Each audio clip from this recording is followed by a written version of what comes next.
Bon cabe. Saat itu ngasih gue yang manis, asam, pahit, asin. Tetap gue bikin enak. Gue Bon Cabe. Kena pressure kanan kiri, gue selalu punya cara buat menikmati. Gue Bon Cabe. Hidup bukan asal nyangin, tapi mesti nyenengin, bikin. Apapun pantangannya, jiwa tetap membara. Gue Bon cabe. Kalau lo? Gue Bon cabe. Saat itu ngasih gue yang manis, asam, pahit, asin. Tetap gue bikin enak. Gue Bon Cabe. Kena pressure kanan kiri, gue selalu punya cara buat menikmati. Gue Bon Cabe. Hidup bukan asal nyangin, tapi mesti nyenengin, bikin. Apapun pantangannya, jiwa tetap membara. Gue Bon cabe. Kalau lo?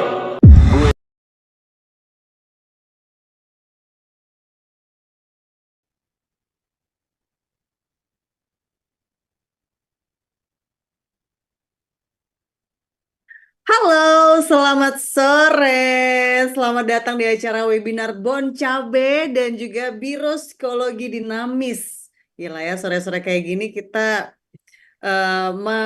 menimba ilmu ya, bareng sama Bon Cabe ya. Kali ini temanya adalah healthy Recording in productivity versus progress. toxic productivity. Ini menarik banget karena kita sebagai anak muda ya kan yang biasa menggelora gitu kan, jiwanya semua tuh harus produktif, nggak mau yang nggak ngapa-ngapain gitu. Tapi kadang-kadang capek juga gitu kan.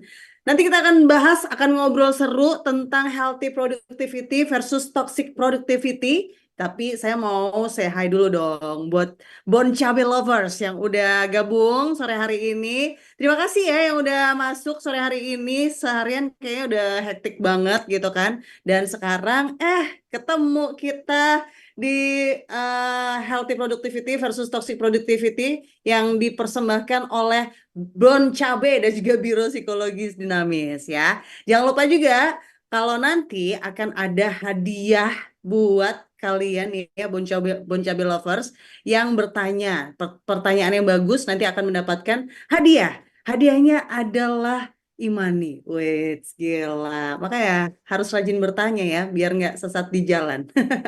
Jangan lupa juga untuk Bon Cabe lovers isi kuesionernya untuk Bon Cabe lovers nanti tuh jangan lupa isi yang akan disebarkan oleh Minbon ya, miminnya Bon Cabe supaya bisa menjadi acuan Bon Cabe juga dan juga Biro Psikolog Dinamis untuk menciptakan event-event yang seru yang lainnya lagi selain event yang ini. Kalau kita ngobrolin tentang tujuannya acara ini apa sih? Karena Bon Cabe ini sering banget bikin webinar yang kayak kemarin itu kita ngebahas tentang bagaimana kita membersihkan sampah gitu kan di Indonesia. Anak-anak muda ini harus punya peran gitu buat bangsa. Nah sekarang kok kita punya lagi nih healthy productivity versus toxic productivity. Karena memang Bon Cabe ini punya campaign terbaru ya. Ini kampanyenya adalah mental gue Bon Cabe, gila. Harus dihafalin tuh ya. Mental gue Bon Cabe nih. Selalu berkomitmen Bon Cabe ini untuk memberikan tempat atau juga wadah ya untuk Bon Cabe lovers pastinya untuk meningkatkan kesadaran apalagi terkait dengan kesehatan mental dan juga ini kali ini bekerja sama dengan Biro Psikologi Dinamis yang harapannya adalah membuat webinar ini bisa membantu untuk Bon Cabe lovers untuk menjadi versi terbaik dari dirinya sendiri sehingga bukan cuma bisa menjadi manfaat aja gitu kan untuk diri sendiri tapi buat lingkungan sekitar juga gitu dimana kita akan membahas hari ini sekali lagi tentang healthy productivity versus toxic productivity. Kita akan nemenin sore harinya Bon Cabe lovers ya bareng nama Justin Vidi dan nanti saya juga akan mengundang seorang psikolog yang sudah handal banget, sudah pakar banget gitu kan. Dan selain itu pastinya jangan lupa untuk menyediakan snack Bon Cabe. Tara. Dari tadi saya udah ngemilin ini nih. Jadi selama kalian menonton ya, jangan lupa siapkan ini. Ini adalah favorit saya banget nih. Udah saya buka dari tadi nih ya. Bon Cabe ini yang makaroni crispy, nacho cheese rasa keju pedas. Ini levelnya 2, teman-teman. Karena saya agak rewel ya kalau makan yang pedas-pedas. Tapi kalau suka yang pedas ini ada yang baru lagi nih. Snack Bon Cabe kulit pangsit level 10. Tuh, kurang apa lagi? Nah, kalau misalnya Bon Cabe Lovers ini suka makan makanan yang ditambahin bumbu-bumbunya, ini ada yang terbaru nih, level 50 Max N, sambal tabur. Kalau misalnya beli makanan, kurang pedes. Ini dia solusinya. Kalau yang nggak terlalu suka pedas, ini ada Bon Cabe rasa abon sapi level 2. Nah, ini sukaan saya nih. Pokoknya yang tim saya makannya yang ini aja ya, pakai yang level 2 aja ya. Oke. Siapin ya buat yang pengen nyore sambil menimba ilmu tentang healthy productivity dan juga toxic productivity. Jangan lupa sambil ngemil. Dan sebelum kita memulai webinar ini, ya kan, kita persilahkan dulu untuk perwakilan Bon Cabe membuka acara ini. Oh ya, jangan lupa dong, saya belum kenalan loh. Sepanjang acara ini, kalian akan ditemani oleh Justin Vidi. Perkenalkan, saya Justin Vidi yang akan nemenin perjalanan ngobrol-ngobrol kita di sore hari ini bareng sama Bon Cabe. Dan juga nanti ada psikolog yang sudah kita sediakan, kita undang nanti ya. Tapi kita sekarang undang dulu perwakilan dari Bon Cabe. Please welcome, ada Mbak Aulia sebagai Junior Brand Manager Bon Cabe. Silahkan, Mbak Aulia. Halo, selamat sore Mbak Vidi. Terima kasih ya Mbak atas waktunya dan kesempatannya. Terutama aku juga mau terima kasih mungkin ya untuk Biro Psikologi Dinamis karena selalu mau bekerja sama gitu ya dengan Bon Cabe untuk memberikan wadah atau tempat untuk mempelajari terkait kesehatan mental gitu ya, untuk edukasi kepada masyarakat Indonesia, terutama Bon Cabe lovers gitu ya, yang dimana memang isu kesehatan mental ini kan selalu ramai gitu, apalagi di kalangan anak muda sekarang. Nah, untuk campaign kita memang di tahun 2023 ini yang berfokus kepada mental gue Bon Cabe, harapannya gitu ya, Bon Cabe itu bisa menjadi teman-teman Bon Cabe lovers atau masyarakat Indonesia untuk selalu menjadi versi terbaik dari diri kalian gitu. Nah, salah satunya adalah dari soal isu kesehatan mental ini. Harapannya untuk Biro Psikologi Dinamis juga nanti kalau misalkan teman-teman masih ada yang mau tahu lebih lanjut gitu ya untuk isu-isu terkait kesehatan mental, bisa sekali juga cek Biro Psikologi Dinamis atau juga tetap selalu standby untuk cek Bon Cabe karena kita pasti selalu menyediakan wadah untuk teman-teman kalau misalkan memang mau tahu terkait isu-isu sosial saat ini gitu ya.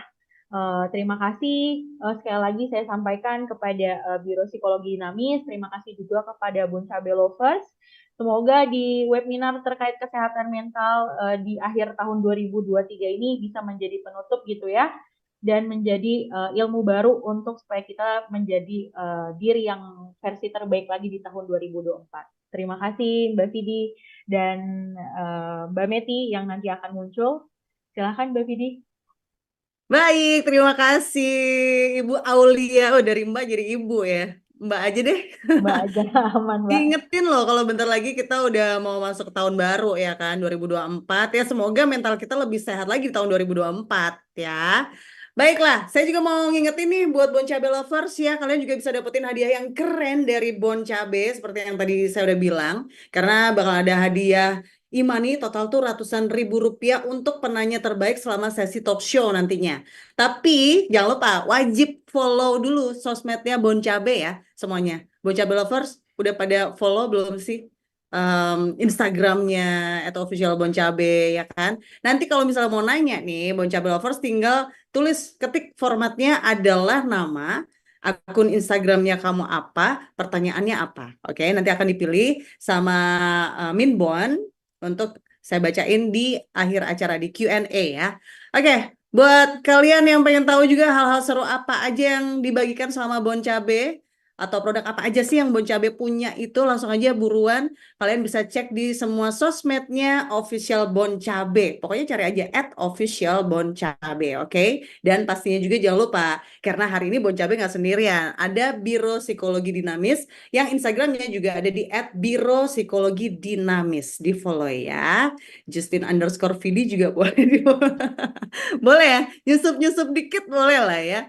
Oke, hari ini kita akan menghadirkan narasumber yang menggeluti dunia psikolog yang di mana nih ya, ilmu dan juga kisahnya sudah tidak diragukan lagi. Jadi kita akan belajar bareng sore hari ini yang nantinya akan dibagikan juga ke kita dan pastinya akan memberikan wawasan baru nih terkait dengan toxic productivity dan juga kaitannya dengan kesehatan mental nih, Bon Cabe Lovers, ya kan?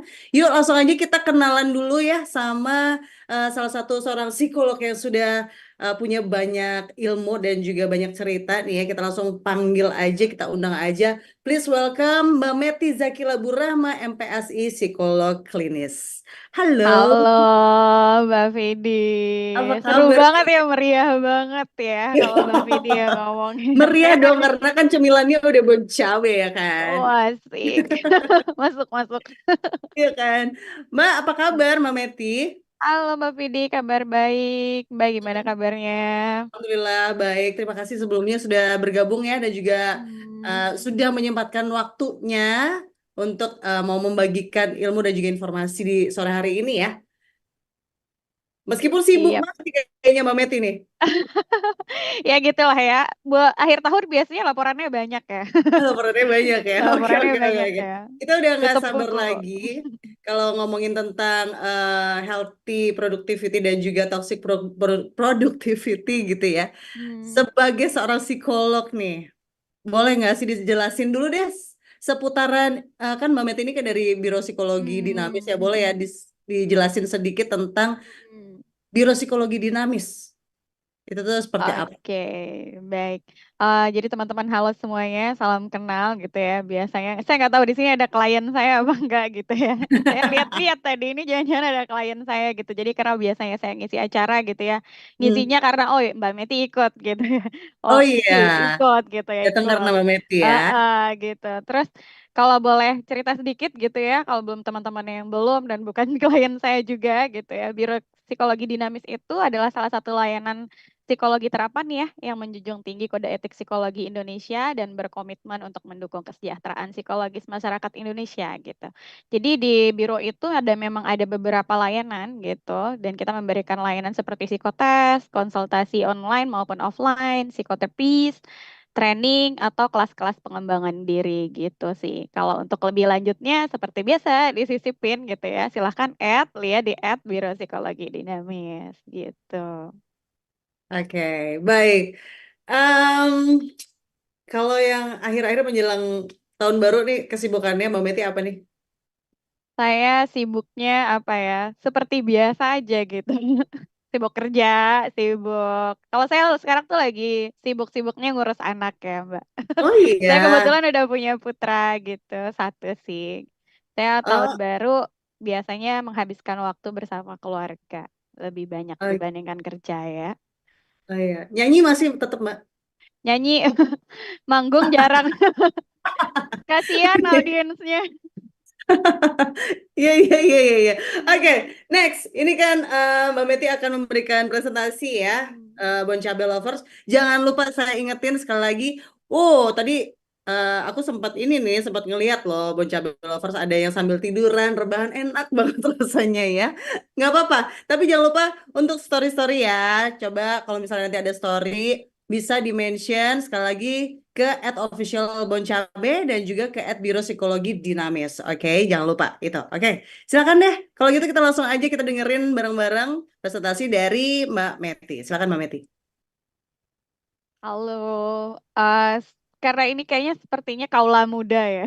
Jadi saya Halo. ngomongnya teman-teman aja gitu ya, nggak bapak-bapak dan ibu-ibu ya. Halo teman-teman sekalian, hari ini kita akan membahas tentang healthy productivity versus toxic productivity gitu. Nah, sebenarnya mungkin boleh ya di chat ya. Saya mau tanya sih sebenarnya menurut teman-teman itu tahu nggak sih productivity itu apa gitu ya? Kalau Mbak Vini pernah dengar nggak Mbak Vini productivity? Ya iyalah ya Mbak Vini. Pernah, pernah, Tapi pernah. kalau menurut Mbak Vini sendiri gitu, productivity yang tergambar di pikirannya Mbak Vini apa deh kira-kira kalau misalnya kita ngomongin productivity gitu? Oke, kalau ngomongin ini saya dulu ya, asik ditanya Ya, ini dapat hadiah nggak MC-nya? Oke, ngomongin productivity sih aku kepikirannya gini, kalau contoh orang yang biasa sibuk gitu ya, atau konten kreator hmm, gitu, yang biasa hmm, sibuk bikin konten setiap hari itu harus hmm, di list dulu besok mau ngapain, mau ngapain. itu termasuk productivity gitu. Kadang-kadang kan ada malas juga, ada capek juga gitu. Cuman yang pengen aku pelajarin juga di sini, apakah itu sehat atau enggaknya gitu ketika kita capek, tapi dipaksa untuk harus melakukan pekerjaan itu gitu, apakah harus bagaimana gitu. Oh Menurut iya. saya itu productivity, benar gak sih? Betul sih tapi ya, karena emang ke dasarnya tuh ya, kita samain persepsi dulu ya, bahwa Hmm, sebenarnya productivity itu emang berkaitan sama output, Mbak. Berkaitan sama yang namanya hasil ya, hasil hmm, dari apa yang kita lakukan gitu. Bisa outputnya tuh kalau content creators, maka outputnya itu dalam bentuk konten-kontennya mungkin gitu. Kalau tergantung kita tuh bekerjanya di bidang apa gitu. Jadi memang productivity itu sebenarnya awalannya itu di bidang yang berkaitan dengan pekerjaan ya atau job gitu. Jadi hmm, productivity itu sendiri adalah pengertiannya gitu ya. Kalau dari segi pekerjaan seberapa banyak yang kita hasilkan gitu ya. Jadi output kita gitu dibandingkan dengan jangka waktu tertentu, misalnya 1 tahun, dalam 1 bulan, atau content creator kan bisanya 1 minggu ya, kayaknya uploadnya ada gitu yang seminggu atau bahkan ada yang per hari gitu kan sebenarnya. Nah, hmm. itu tuh disebut productivity, jadi outputnya. Entah itu pekerjaan, entah itu dalam bentuk benda ataupun jasa atau layanan, itu disebut dengan productivity gitu. Cuman makin lama nih Mbak Vidi, makin berkembang gitu ya terkait dengan productivity nggak tentang outputnya aja gitu. Ternyata ada loh yang disebut dengan personal productivity.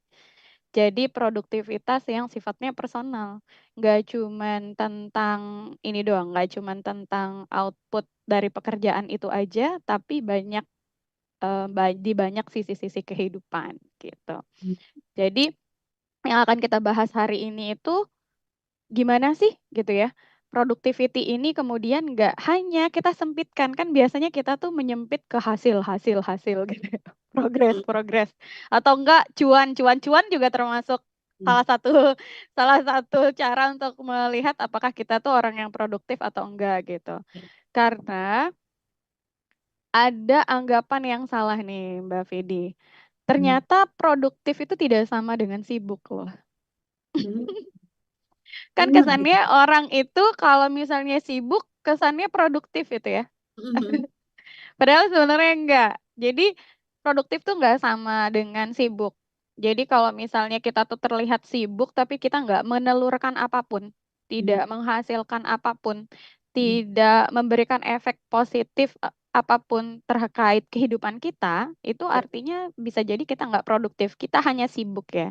Pengacara ya, pengangguran banyak acara biasanya orang bilang ya. Gitu. Jadi atau enggak em, orang-orang ada juga yang nyebut dengan istilah fake productivity gitu. Bahwa Hmm. sebenarnya terlihatnya itu seperti produktif ya, tapi sebenarnya tidak gitu. Jadi kalau misalnya teman-teman ngelihat teman-temannya atau teman-teman itu, aku mau produktif, tapi tuh nggak ngerti gitu.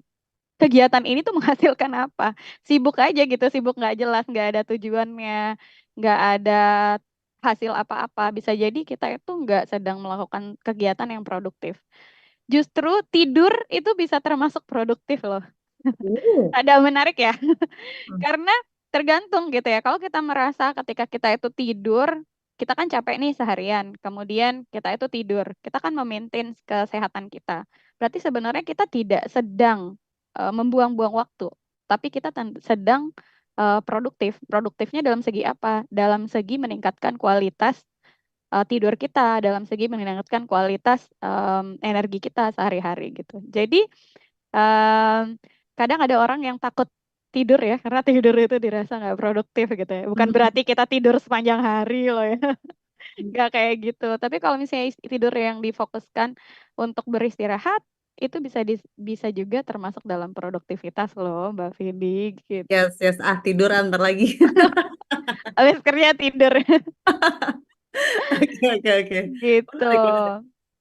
Mm-mm. Nah, em, teman-teman mendengar ini gimana ya? Saya ngelihat chatnya lumayan rame gitu. Hmm. Sambil ngelihat chat ya. lumayan rame gitu ya. Tapi bukan berarti kayak oh kata Mbak Meti tidur aja nih, tidur produktif ya. Tapi kalau tidur yang nggak ada gunanya ya tetap juga dimaksudkan sebagai hal yang kurang produktif gitu. Yes. Dan memang seperti yang saya bilang tadi Mbak, personal productivity itu memang ada beberapa gitu. Jadi kita baginya mungkin ada beberapa teori ya, tapi eh, ada 6 gitu personal productivity secara garis besarnya. Yang pertama, productivity yang berkaitan dengan self development.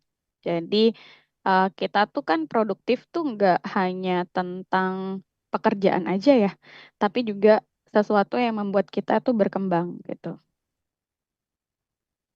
Nah, mungkin boleh minta tolong kah dari tim biar nanti teman-teman bisa ngeliat gitu ya. Saya nggak hanya bicara aja gitu. Jadi mungkin bisa di-share. eh, Oke, di next aja. Ya tadi yang saya bilang ada yang kualitasnya personal. Nah, ini dia nih yang terkait dengan personal productivity gitu, Mbak Fedi. Jadi dibagi secara garis besar gitu. Ada penelitian lainnya sih, cuman garis besarnya ada 6 hal ini gitu. Apa sih productivity yang berkaitan dengan self development? Self development itu pengembangan diri ya. Jadi termasuk di dalamnya itu adalah pekerjaan. Misalnya teman-teman yang awalnya masih asisten manajer kemudian jadi manajer itu juga bagian dari productivity gitu. Jadi bisa juga peningkatan skill. Hmm. Skill ini nggak mesti skill bekerja ya. Kayak misalnya skill-skill yang lain, misalnya skill masak gitu. Itu juga sebenarnya termasuk dalam pengembangan diri. Skill bikin konten gitu ya. Itu saya lagi belajar sih sekarang. Skill bikin konten. Atau yang life skill, misalnya berkemah, berenang. Nah itu saya lagi belajar juga sih Mbak Pidi. Hmm. Berenang ya. Saya belum bisa berenang. Sekarang Oh, lagi oke. belajar berenang gitu. Itu termasuk ya. Termasuk dalam productivity juga. Jadi kalau misalnya teman-teman itu em, merasa dirinya nggak produktif, sebenarnya coba dilihat deh dari sisi personal productivity-nya, bukan tentang pekerjaan aja. Hmm. Pekerjaan itu hanya sebagian kecil dari self development kita, dari perkembangan kita sebagai manusia. Tapi kadang overrated ya di dunia kita tuh seolah-olah pekerjaan itu menentukan bahwa kita tuh produktif apa enggak. Hmm. Seberapa cuan yang kita hasilkan itu menentukan kita tuh produktif apa enggak.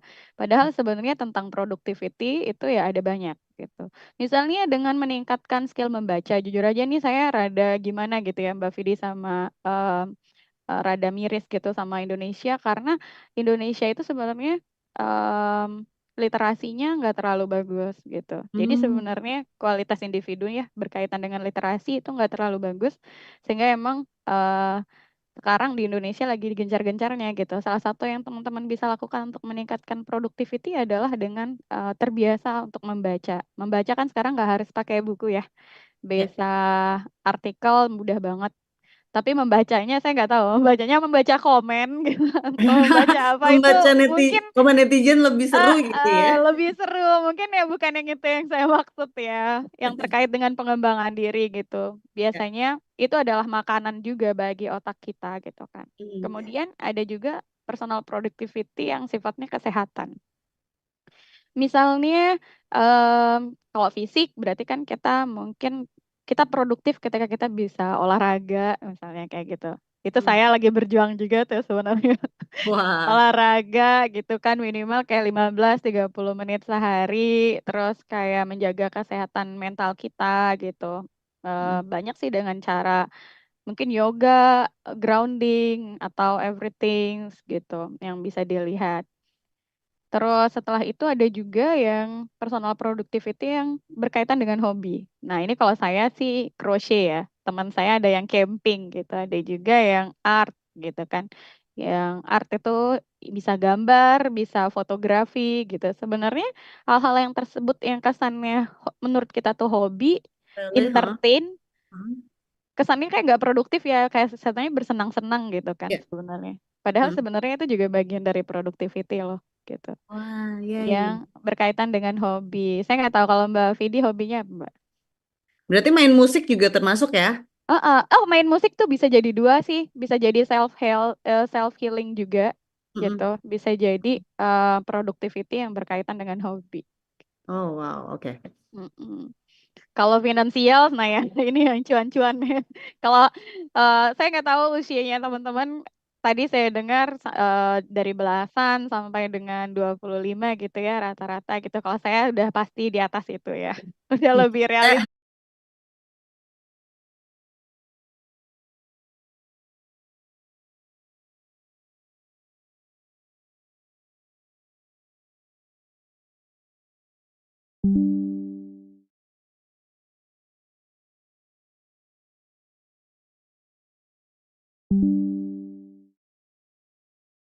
Gitu. mm-mm, Kemudian pasangan maksudnya bisa partner ya, partner mm-mm. atau enggak kolega. Kolega itu teman kantor. Jadi teman kan enggak cuma kantor sih, teman dalam hal bisnis gitu ya, bukan teman-teman yang teman bukan ada tendensi pekerjaan. Kalau teman yang ada tendensi pekerjaan kita menyebutnya kolega gitu. Mm. Kemudian lingkungan sosial tuh sama kayak ke Pak Satpam gitu. Itu sebenarnya produktif juga ya.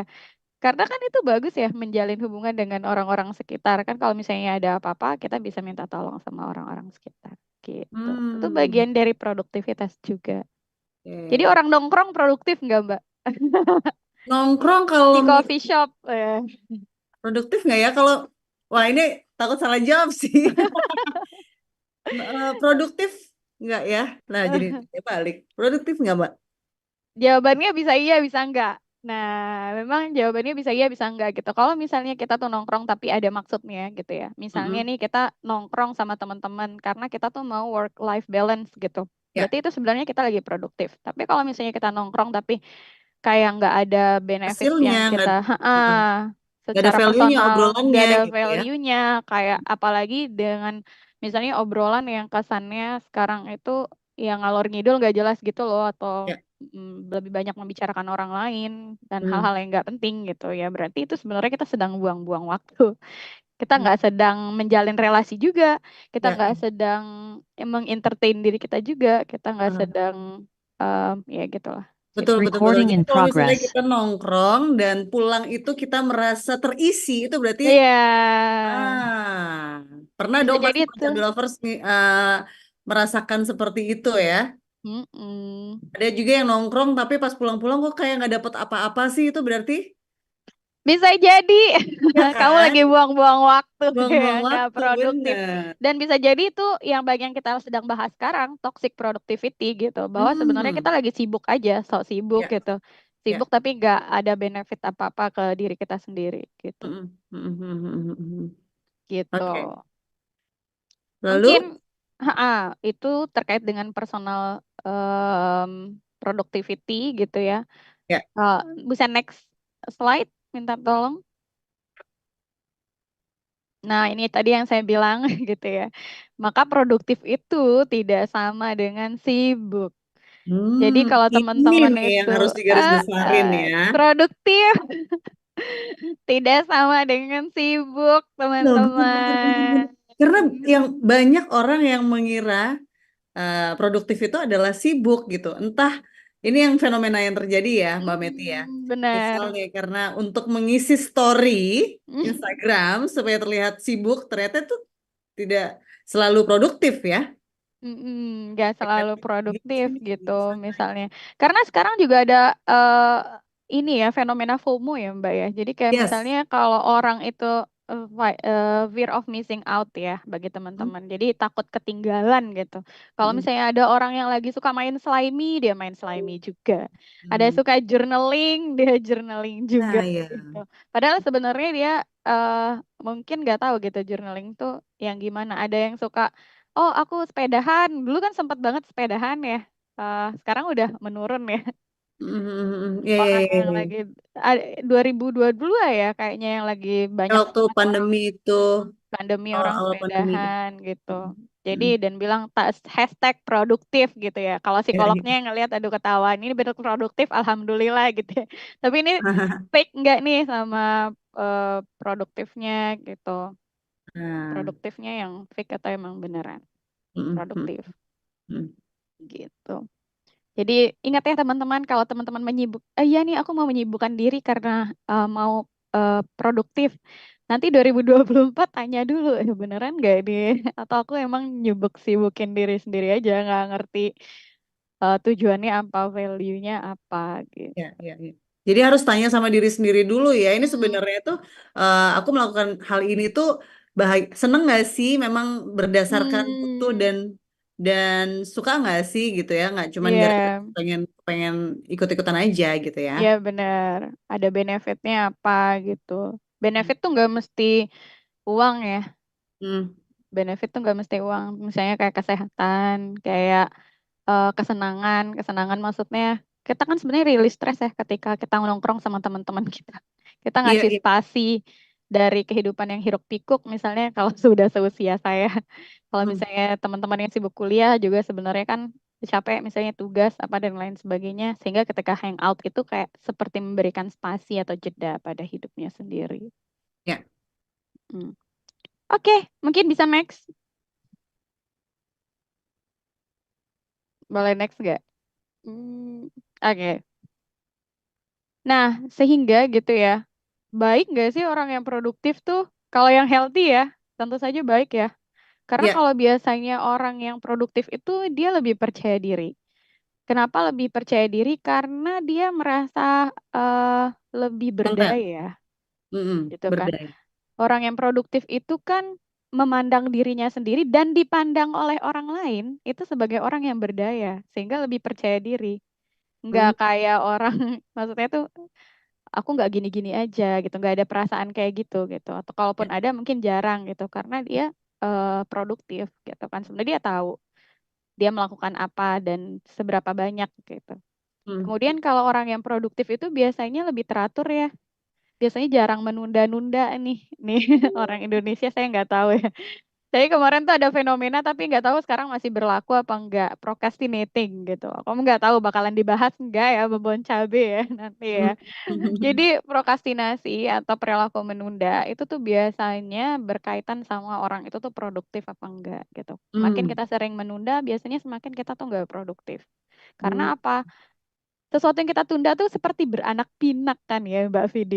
Ya, ya, Ditunda, ya. ditunda, tiba-tiba udah banyak kayak gitu. Ya, ya, Nah, ya. Banyak sehingga aja. kita lebih overwhelming di belakang yang sebenarnya unnecessary stress sih Mbak. Yang Hmm. nggak dibutuhkan sebenarnya. Aslinya kita nggak unnecessary untuk bisa overwhelming, tapi kita sendiri karena menunda, akhirnya kita membuat situasi itu terjadi pada kehidupan kita sendiri gitu. Sehingga kalau Dan orang akhirnya produktif, stres sendiri ya kalau udah numpuk gitu kan. betul betul Cuma kalau misalnya betul. langsung dikerjain gitu ya udah gitu. Ya kayaknya saya Mm-mm. termasuk orang yang suka menunda sih, Mbak. Saya dulu gitu ya. Tapi ternyata ketika ya itu yang saya dulu tuh prokas banget, Mbak. Jujur aja ya kalau boleh jujur pengakuan dosa ya. Jadi Mm-mm. saya juga dulu kayak gitu sampai akhirnya saya harus tinggal di tempat yang semua serba disiplin gitu waktu saya Mm. pindah. Jadi Jepang saya itu. dipaksa harus selalu disiplin. Mm. Akhirnya ketika menjalani hidup yang disiplin ternyata lebih less stress loh Mm. aslinya. Karena Mm.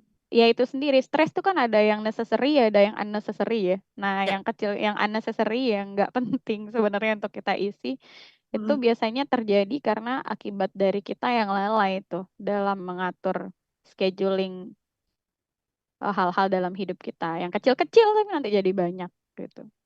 Oke. Kemudian yang selanjutnya orang yang eh, produktif tuh biasanya lebih fokus ya, karena nggak diribetin sama hal-hal yang lain. Dia tahu visi dia tuh kemana, apa yang akan dia kejar, apa yang dia akan lakukan selanjutnya gitu biasanya. Jadi sehingga gitu ya, orang-orang yang produktif biasanya mereka lebih fokus dan Mm. lebih less stress tentu saja.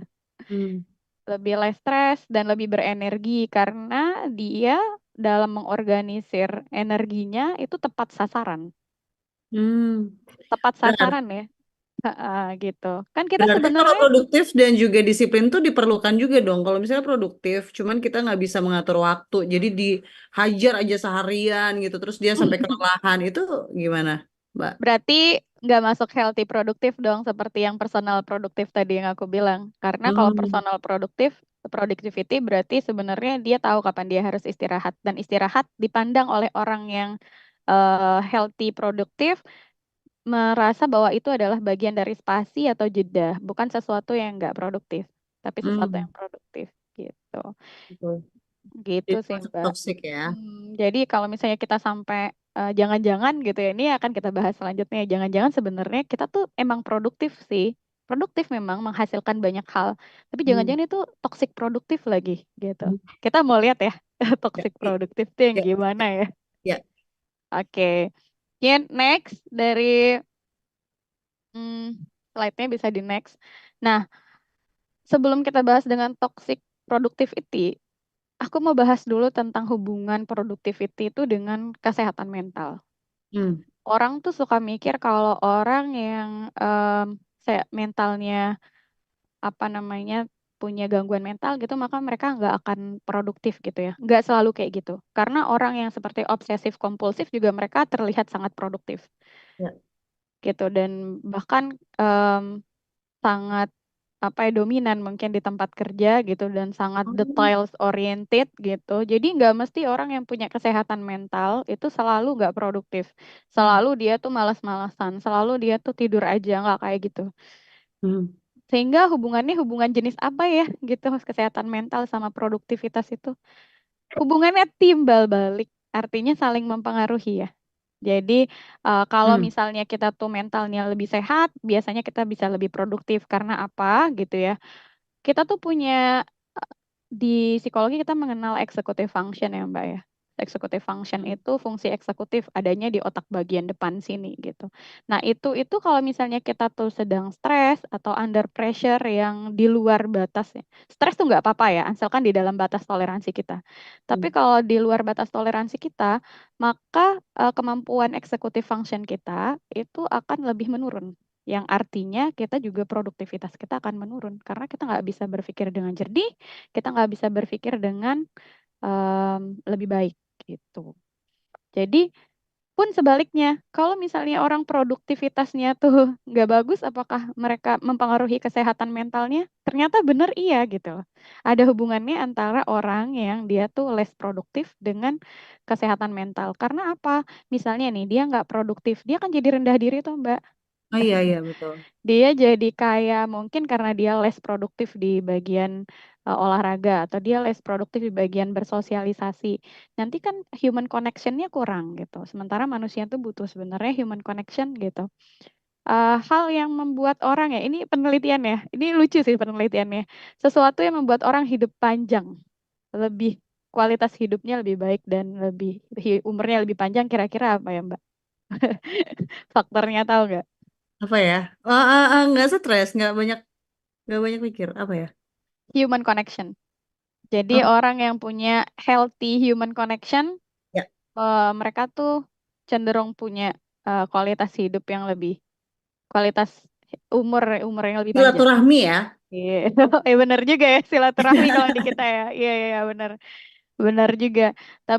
Tapi silaturahminya yang sifatnya healthy ya. Jadi healthy attachment, healthy relationship sama orang itu bikin umur kita jadi lebih panjang. Gitu. Hmm. Prediksi ya, fungsi prediksi umur yang lebih panjang. Jadi bukan yang lain, yang nomor satu malah itu ya. Gitu. Sehingga sebenarnya produktivitas sama mental health itu mereka hubungannya timbal balik, saling mempengaruhi. Ya, ya.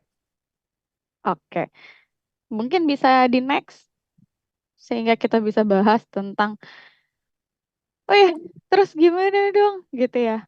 Aku jangan-jangan aku toxic ya biasanya gitu ya. Jangan-jangan aku tuh Iya loh. Karena mengalami kita nggak bisa toxic ngebedain gitu. Pokoknya sibuk aja. productivity. Ya kan produktif. Ya. Padahal sibuk nggak mesti produktif gitu kan. Nah, em, bedanya apa? Mungkin bisa di next slide. Jadi kalau misalnya kita tuh mengalami toxic productivity, kita tuh sebenarnya memiliki keinginan yang kurang sehat ya. Impulsif ataupun kompulsif untuk selalu produktif dengan menggunakan cara apapun.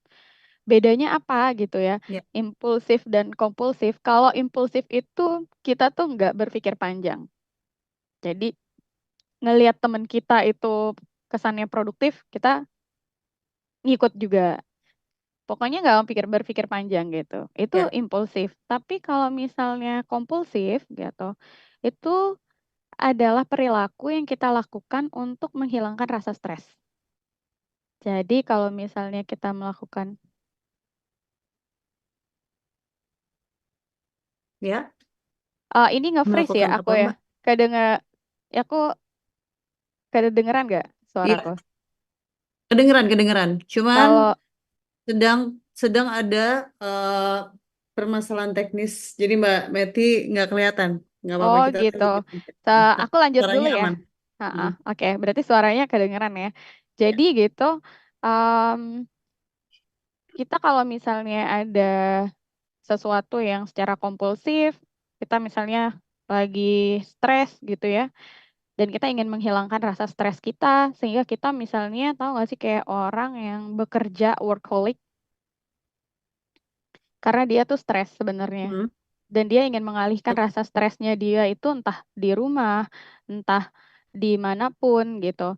Nah, itu Hmm. dialihkan dengan bekerja, workaholic itu. Oke. Nah, jadi bisa jadi itu adalah bagian dari sisi kompulsivitasnya gitu. Oke. Mbak Meti, Mbak Mm-mm. Meti, nanti kita Yap, akan lanjutkan lagi ya. oke. Kita akan lanjutin lagi ngobrol-ngobrolnya bareng sama Mbak Meti. Saya mau ingetin lagi nih buat Bon Cabe Lovers. Oke. Nggak ngantuk kan?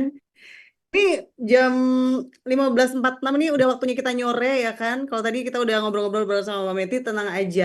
Nanti masih bakalan ada penjelasan tentang toxic productivity dan juga Q&A-nya juga bakalan dibuka. Yang pastinya akan ada banyak kesempatan buat Bon Cabe Lovers untuk mendapatkan hadiah e-money untuk 5 penanya terbaik selama sesi talk show. Mbak Meti sudah kembali. Saya udah kembali. Sudah kembali lagi, baiklah. Jangan lupa buat Bon Cabe Lovers, untuk yang mau nanya formatnya adalah nama, akun Instagramnya apa, dan juga pertanyaannya apa. Nanti harus on cam ya, kalau bertanya ya, biar kelihatan gitu mukanya itu yang seperti apa sore hari ini. Harus harus di-preparein sekarang ya. Ya udah, kita lanjut lagi sama Mbak Meti. Silakan Mbak Meti. Tadi kita Oke. ngobrolin dari mana tuh? Toxic ya. Jadi gimana tuh kalau misalnya Toxic kita tuh toxic productivity. gitu, productivity itu kira-kira Ya. pengertiannya kayak gini gitu. Jadi kita tuh maunya produktif, tapi kita nggak bisa mengendalikan keinginan kita untuk produktif. Ciri-cirinya gimana? Biar lebih Hmm. jelas ya, lebih gampang. Mungkin bisa ke next Ya. slide. Hmm. Jadi em, ciri-cirinya itu adalah keinginan yang selalu produktif. Ada nggak sih orang yang em, merasa, kan kalau kita tuh ih males ah gitu, ada perasaan kayak gitu ya, Ya. normal people orang kayak gitu ya. Ya. Tapi ada loh orang yang dia itu merasa bersalah kalau misalnya dia lagi males-malesan. Hmm. Jadi kayak oh nggak boleh nih, aku nggak boleh males, jadi harus selalu produktif. Kalau misalnya nggak produktif tuh merasa kalau harga dirinya tuh rendah gitu, merasa Ya. kalau kalau nggak produktif tuh bukan siapa-siapa gitu. Itu sebenarnya sih faktornya ada banyak ya. Mungkin lebih advance gitu ya. Tapi ciri-cirinya kalau kita itu toxic productivity gitu, kita merasa bersalah tuh kalau misalnya kita nggak produktif. Nggak ada Hmm. tuh malas-malas klub gitu, nggak ada. Goler-goler klub gitu juga nggak ada. Ya. Jadi memang gitu ya. Salah satunya itu cirinya adalah kita kuncinya merasa bersalah kalau kita tuh merasa diri kita nggak produktif. Iya, iya, iya, iya, iya, iya. Saya biasanya Jadi, begitu juga sih. Duh, ini kok kayaknya hidup aku nggak berguna banget sih gitu. saya Itu juga cuman pernah sih. gara-gara Heeh. kayak nggak ngapa-ngapain nih, nggak berguna, Heeh. harus produktif gitu kan. Ternyata nggak bagus juga kayak gitu ya, Mbak ya. Gitu. Jadi kayak misalnya kita selalu ingin ya, selalu ingin produktif gitu, tanpa nggak mau istirahat sama sekali. Sama Hmm. kayak saya pernah lihat klien saya itu, salah ini cerita ya, salah satu klien saya, dia itu saking nggak maunya, nggak produktif, dia tuh pernah nangis di kantor. Nangisnya tuh karena apa? Dia nggak bisa menolong dirinya sendiri untuk pulang dari kantor. Tapi dia dia ada Hah? pekerjaan yang belum diselesaikan. Jadi dia tuh Ya. stuck di situ, nggak bisa. Pokoknya stuck di situ sampai jam tengah malam, sampai Hmm. mati lampu, udah lampu mati. Karena dia ngerasa belum em, menyelesaikan pekerjaannya. Dan dia di Hmm. situ nangis, tapi dia nggak bisa pulang. Dia nggak bisa membantu dirinya sendiri untuk pulang. Nah, kalau misalnya teman-teman ngerasa kayak gitu, bisa jadi itu adalah toxic productivity gitu loh. Bahwa sebenarnya mungkin kan beberapa orang bisa, oh kayaknya ini udah waktunya nih ya, udah clocking ya, udah waktunya pulang gitu ya, bisa dikerjakan dilanjutin di rumah sebentar atau subuh atau apa gitu ya. Itu ada orang yang memang nggak bisa melakukan itu. Kesannya mungkin dari kita ngerasa kayak masa sih kayak gitu? Hmm. Emang ada gitu loh. Emang ada dan nggak sedikit orang yang kayak gitu dan itu adalah ciri-ciri toxic productivity. Hmm. Oke. Kemudian kalau kita toxic productivity itu manajemen energi kita buruk. Yang artinya kita nggak tahu kapan kita harus berhenti, kapan kita harus beristirahat, kita nggak tahu. Hmm. Maunya itu kita produktif, produktif, produktif aja gitu ya di kepalanya gitu. Nah, sehingga biasanya kalau orang yang memiliki ciri-ciri sedang mengalami toxic productivity, biasanya mereka itu sering kena masalah kesehatan. Salah satunya tuh yang yang umum GERD ya. Gitu. Kayak gitu. Jadi kayak kadang tuh GERD terus low back pain gitu karena biasanya suka lupa minum gitu. Kadang hal-hal yang lain yang berkaitan misalnya anemik terus sleep deprivation. Jadi kayak tidur tapi tidurnya nggak berkualitas sehingga bangun tuh tetap capek gitu. Iya, iya, iya, iya, iya. Nah, itu tuh sebenarnya bisa jadi bagian salah satu ciri-ciri orang tuh mengalami toxic productivity itu. Yang Hmm. kedua, biasanya kan kita tuh kalau habis satu project atau satu hal gitu ya, kita kadang merasa puas ya Mbak Vidi ya, Iya, normalnya iya. ya. Kita tuh merasa, wah puas gitu ya, wah alhamdulillah udah selesai gitu ya. Tapi kalau misalnya orang yang punya toxic productivity gitu ya, mereka akan cenderung gitu, ketika udah selesai, udah lega, terus what's next? Hmm. Langsung gitu nggak menikmati euforia terkait Hmm. dengan achievement yang udah dia dapat sehingga kesannya hidupnya tuh nggak ada berhentinya gitu nggak ada remnya nggak diam sejenak untuk menikmati keberhasilan gitu kemudian Nikmatnya yang berkurang jatuhnya ya. kenikmatan berkurang sebenarnya Lelah nggak enak gitu. ya lelah tapi kalau nggak produktif jadi nggak suka Ras juga bersalah. orangnya merasa bersalah gitu. Sehingga timbullah perilaku-perilaku kompulsif atau impulsif yang saya jelaskan tadi itu, yang merupakan salah satu ciri dari toxic productivity. Gitu. Capek ya. Capek Gimana nih kayaknya. Mbak Meti untuk menangani kalau misalnya ada toxic productivity gitu?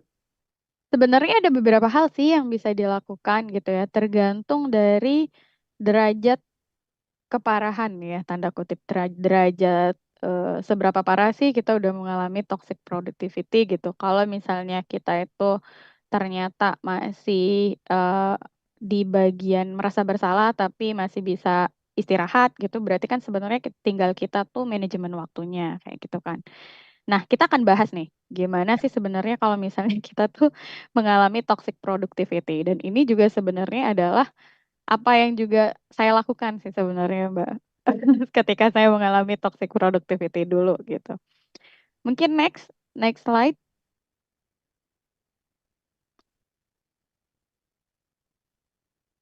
Kecepatan gak ya aku nggak jelasinnya ya? Aku Enggak kok. kalau seru tuh suka wah gitu.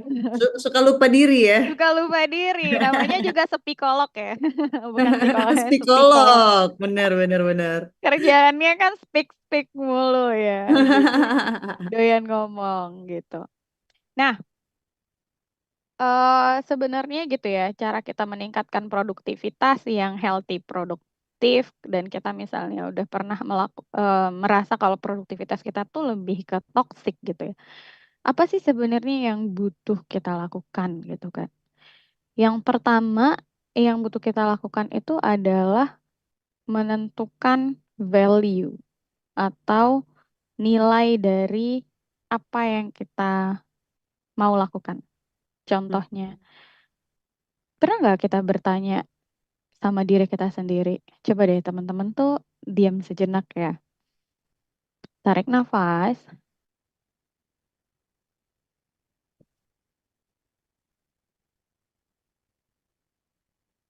Terus tanya sama diri sendiri, aku tuh maunya jadi orang yang gimana ya?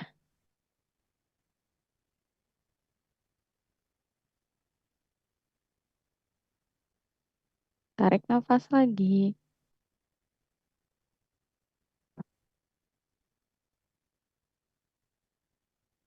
Aku tuh tujuan utama aku hidup tuh sebenarnya apa ya?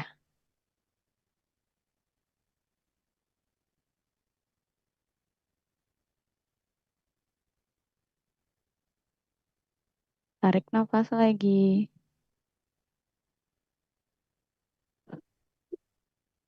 Kegiatan yang aku lakukan sekarang, bekerja,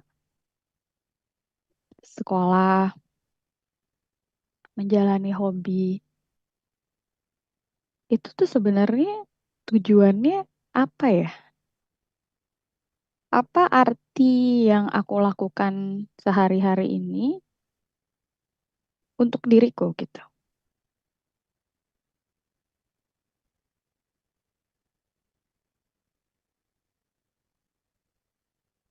Jadi terengah ya, jadi berpikir ya. Iya. Heeh, gitu. Jadi kan selama ini kita jarang diam sejenak untuk menemukan value hidup kita kan Iya. sebenarnya. Mm-mm. Kalau kita tuh tahu kita tuh menjadi orang yang seperti apa yang kita mau dalam hidup kita, itu tuh kita bisa lebih tahu langkah apa atau goals apa yang mau kita tuju. Hmm. Dan kita akan bisa sorting our priority.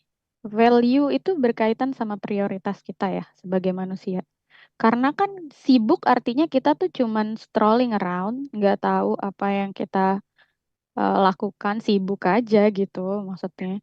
Jadi kita nggak tahu fungsi, tujuan, nilai dari apa yang kita lakukan gitu kan. Sehingga untuk menemukan value itu adalah teman-teman salah satu caranya adalah dengan bertanya sama diri kita sendiri. Dan itu nggak mesti harus sama dengan orang lain ya. Since every single person in this world is unique and also perfect as they are, sehingga sebenarnya kamu nggak harus nunggu buat sama seperti orang lain tuh nggak, tanya aja, literally inside you gitu, ke dalam diri kamu sendiri sebenarnya apa sih yang kamu mau, apa sih makna bla bla blanya itu gitu Hmm. gitu. Oke. Itu value. Hmm. Nah, terus yang selanjutnya gitu ya, kita bisa set boundaries. Nah, ini nih Mbak Vidi yang kadang susah di anak-anak zaman sekarang, remaja zaman sekarang, bahkan di tempat kerja juga gitu. Jadi memberikan jarak dengan orang lain, Hmm. memberikan jarak dengan em, maksudnya memberikan boundaries ya, batasan-batasan bahkan sama diri sendiri gitu. Misalnya batasan kita tuh tahu sebenarnya, batasan kita tuh lelahnya sampai mana tuh tahu kita. Cuman Hmm. kadang kebanyakan kita terabas saja. Terabas tahu nggak sih? Iya, iya, iya. Di Gas, digas terus aja gitu, tabrak gas aja terus gitu. aja gitu. Jadi digas terus aja. Padahal sebenarnya misalnya nih, ada misalnya contohnya teman minta tolong sama kita, atau rekan kerja minta tolong sama kita, atau teman kuliah minta tolong sama kita. Sebenarnya there is too much thing in our plate. Terlalu banyak hal yang harus kita urus saat itu.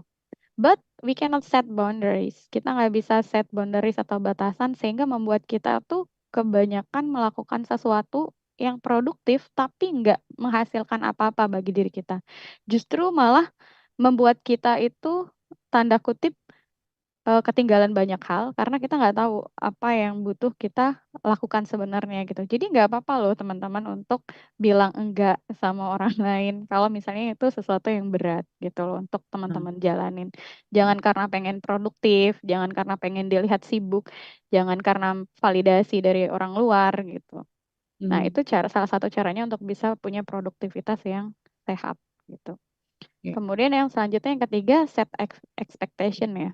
Sebenarnya tanya juga sama diri sendiri, sebenarnya punya ekspektasi apa ya sama diri sendiri atau orang lain atau lingkungan pekerjaan gitu. Karena sebenarnya apa yang kita lakukan atau apa yang kita harapkan itu sangat berperan sama gimana kita bertindak. Kalau misalnya kita itu berharap kita tuh selalu jadi ranking 1 atau IPK-nya 4 atau naik jabatan dalam waktu 3 tahun, misalnya kayak gitu. Yang kita akan lakukan kan sesuai dengan apa yang kita ekspektasikan terhadap diri sendiri dan orang lain gitu. Hmm. Jadi kita butuh set expectation. Kadang ada ekspektasi kita yang harus di-delete, ada yang harus diganti, ada yang harusnya tetap dipertahankan tapi dengan ciri-ciri yang lebih detail. Hmm. Kemudian yang selanjutnya adalah ini manajemen tugas ya. Manajemen tugas itu mungkin teman-teman bisa lihat, kita butuh lihat tentang apakah sesuatu bedakan sesuatu yang prioritas sama sesuatu yang urgent. Kadang Hmm. kita nggak bisa ngebedainnya. Sesuatu yang prioritas artinya sesuatu besar yang kita utamakan. Tapi bisa Hmm. jadi yang prioritas itu nggak urgent untuk dilakukan segera. Tapi ada juga hal-hal yang urgent harus kita lakukan, tapi sebenarnya itu bukan prioritas kita. Nah, gitu. Kalau misalnya teman-teman itu udah mulai melihat apa yang urgent, mana yang prioritas, sebenarnya akan lebih gampang menuju ke produktif yang lebih sehat gitu. Karena Hmm. kita akan cenderung melakukan sesuatu yang sesuai dengan apa ya istilahnya ya, hal yang butuh dilakukan sesuai dengan prioritas kita gitu. Kita punya prioritas ini, kita biasanya mengerjakan sesuatu yang prioritas dulu kalau misalnya dia itu nggak ada hal yang urgent. Kalau urgent tuh kamar mandi itu kan urgent ya. Salah contohnya Hmm. misalnya kayak gitu. Tapi kita harus ngerjain tugas gitu. Nggak Hmm. mungkin kan kita ngerjain tugas tapi nggak kamar mandi dulu misalnya kayak gitu. Ya. Nah itu tuh bedanya urgensitas dan prioritas gitu. Kita boleh kok melakukan sesuatu yang prioritas dulu. Kita pun boleh melakukan sesuatu yang urgent dulu. Yang penting kita tahu bahwa sebenarnya prioritas sama urgensitas itu yang mana gitu. Kalau yang lain mungkin seperti ini tambahan aja gitu ya, seperti kayak goals gitu. Kita butuh punya goals dalam hidup. Ini kan udah 2024 nih, mau 2024 gitu ya. Hmm. Mulai coba dipikirin sebenarnya goalsnya. Goals yang paling baik itu adalah goals yang eh, ciri-ciri goals yang baik itu ya. Mereka tuh goals yang spesifik dan goals yang bisa dicapai. Hmm. Jadi kalau misalnya nanti teman-teman mau bikin goals gitu, goalsnya tuh jangan yang delulu ya, jangan goals yang delusi. Misalnya saya mau pacaran sama danannya BTS, misalnya kayak gitu ya, nggak tahu siapa, Jungkook kah, or something gitu ya, teman-teman gitu. Nah itu bukan goals yang realistis ya, sehingga kalau misalnya nggak realistis sebaiknya tidak dijadikan goals gitu, karena goals yang baik itu justru sebenarnya adalah goals yang bisa dicapai, walaupun waktunya tuh lama. Tapi kita yakin kita bisa capai goals itu. Walaupun itu tuh besar, tapi kita yakin kita bisa capai goals itu gitu. Nggak mesti harus realistis, Ya. tapi bisa dicapai gitu. Kemudian yang selanjutnya regulasi ya. Salah satunya itu adalah regulasi emosi gitu. Jadi ketika kita misal mengalami hal-hal yang stressful, sebaiknya teman-teman mulai belajar. Saya nggak bisa bahas lebih banyak tentang regulasi emosi. Mungkin nanti ada yang tanya, nggak apa-apa ya. Tapi Hmm. karena keterbatasan waktu, ini tuh panjang ya kalau nggak bahas regulasi emosi. Tapi salah satu hal yang bisa teman-teman lakukan supaya lebih produktif adalah dengan secara rutin melakukan regulasi emosi. Misalnya yoga, olahraga juga regulasi emosi ya Mbak ya. Jadi yoga, regulasi emosi, juga terus abis itu relaksasi gitu-gitu. Relaksasi itu nggak mesti buat orang yang cemas ya, tapi bisa Hmm. dijadiin exercise harian. Hmm. Oke, mungkin itu dulu Itu dulu. yang bisa saya sampaikan gitu ya. Kalau misalnya ada teman-teman yang bertanya, waduh, udah langsung banyak deh Mbak ya Iya dong, pertanyaannya berarti gitu nih ya. kalau Mbak Meti tadi Udah udah penasaran. memaparkan, mhm, udah Heeh. memaparkan materi-materinya nih ya. Sekarang Kita buka sesi Q&A ya buat kalian yang tanya nanti berkesempatan untuk mendapatkan hadiah keren dari Bon Cabe. Ada Imani untuk 5 penanya terbaik selama sesi talk show. Udah banyak yang angkat tangan nih. Iya, Dulu nih. Coba kita lihat yang paling atas nih siapa nih? Marcella Saputri ya? Siapa sih yang paling atas? Yang paling atas nih, yang berhijab di ruangan gelap. Ya, coba dimulai dulu dinyalain dulu, di unmute dulu coba. Silakan bertanya. Halo, siapa nih namanya? Eh eh eh eh, eh. Ya udah deh, ini dulu deh. Hai, selamat sore. Coba di unmute dulu. Mohon maaf bisa terdengar? Oh, sudah terdengar. Siapa Oke, namanya kamu? oke, sebelumnya terima kasih untuk kesempatannya. Perkenalkan, nama saya Anissa. Saya berasal dari Bogor. Nisa. Eh, untuk nama username Instagram saya Siti Anissa 5105. Ya dia lupa. Oke. Oke, Silakan Anissa, mau se- nanya apa nih sama Mbak Meti nih? sebelumnya sebelum terima kasih atas Bon Cabe ya telah menyelenggarakan program ini ya. Kebetulan Bon Cabe merupakan salah satu eh, brand ya, brand snack, brand makanan favorit saya. Saya suka banget sama Bon Cabe ini nih. Nah, Oke. itu snack itu Ini saya suka suka nih, sekali. suka Suka nih. banget, Sama kita, suka beli. sama-sama. Yuk. Oke. Oke, dari judulnya aja dari healthy productive versus toxic productive ya. Mungkin Hmm. dari dilihat dari makna tersiratnya ya, menurut saya itu Ya. dari sisi positif dan dari sisi negatifnya ya. Hmm. Dari yang tadi saya simak itu mengenai pemaparan yang Kamedi Meti. ya, Meti. oh Kameti. Hmm. Hmm. Kameti sampaikan itu menurut saya untuk ciri-ciri toxic produktif itu ada dalam diri saya, ada dalam diri saya. Tapi itu merupakan acuan saya untuk mendapatkan healthy productivity itu. Hmm. Oke, yang jadi pertanyaan saya itu, Kameti ini gimana nih? Jika saya berada di dalam satu lingkungan yang baik, tapi di situ tuh aktivitasnya tuh lebih condong ke aktivitas yang bisa dibilang toksik itu, Kak. Tapi kalau misalkan jika kita dilihat dari sisi baiknya, itu tuh bisa bikin kita grow, Kak, atau berkembang gitu. Itu menurut Kameti, kita tuh tetap harus menjalani aktivitas itu, atau meninggalkan aktivitas itu, otomatis juga kita meninggalkan satu perubahan baik untuk kedepannya. Itu aja sih, Kak. Terima kasih. Oke, berarti Anissa tuh sedang berada di, aku coba konfirmasi ya pertanyaanmu. Jadi dirimu sekarang tuh sedang berada di lingkungan yang kamu rasa sebenarnya toksik buat diri kamu. Tapi kamu ngerasa bahwa lingkungan ini tuh bisa memecut tanda kutip, ya nggak sih? Memecut sesuatu yang baik gitu dalam dirimu kan. Nah, sebenarnya gitu ya, lingkungan itu toksik atau enggak itu bisa dinilai dari efeknya ke diri kita sendiri. Karena nggak semua lingkungan toksik itu akan menjadi sesuatu yang toksik bagi diri kita. Gini, standarnya Nisa untuk menentukan lingkungan toksik itu apa? Apakah lingkungan itu memberikan stresor kah pada dirinya Nisa? Boleh dijawab? Boleh Nisa dijawab? Boleh Nisa jawab misalnya. Apakah itu membuat...